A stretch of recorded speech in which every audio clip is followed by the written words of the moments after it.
So the Global 50 did a worldwide survey of what employees want. And here was the amazing findings.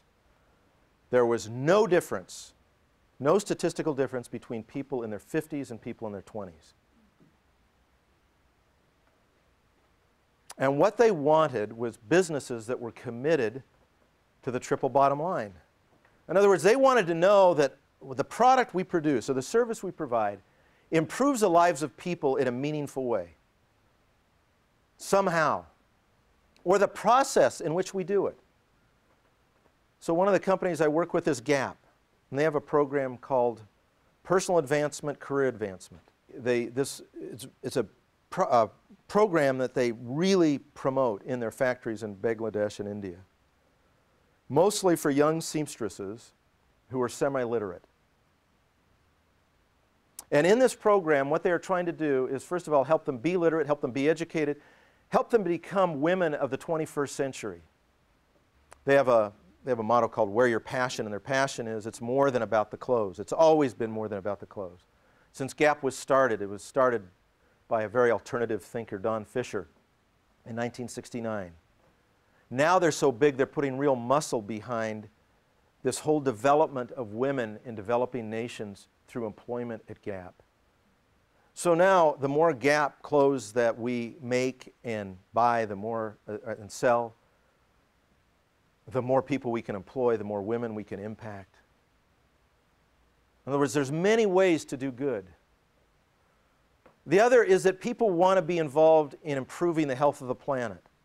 Sustainability now is sort of it's an entry point to the future. It's not going to be a huge differentiator because so many global companies have got the vision because they're saving so much money by eliminating waste, by conserving energy, by changing their packaging, by changing the way they create product. We're running out of resources. We've used more resources in the last 50 years than we used in the previous recorded human history. We have to figure out a way. We have to reinvent everything we make and almost every service we provide in the next 25 years to have a future that our children would want to live in. That's the greatest economic opportunity in history. And lots of companies have figured that out. And we want to work for those companies. We want to be part of a culture that respects the environment, that is part of the future. And we want to work for people who know how to make money. We want to work for competent people so that we can make wide margins. And why? Because if you make a lot of money, you can have a great place to work in terms of all these benefits. We can work in Googles if we know how to make money. But if the people at the top don't know how to make money, all they knew how to do is save on labor costs, who wants to work there? No talented people want to work there. So all three are critical to sustainability. What are we going to do to improve the lives of human beings? What are we going to do to heal the planet, respect the planet? And what are we going to do to make money? For that, we need unique value, value that people will pay for.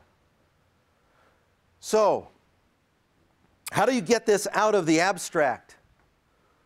Well, the principal way that I do it is this matrix. It's on the back of your handout. I'm going to challenge you to do it. That is, this is a place for a company to play or a place for you to play. So there's two dimensions. There's people, planet, and profit, and marketplace, workplace, and community. And great companies are able to fill in every box and say, this is where we fit in creating a future that we want to live in.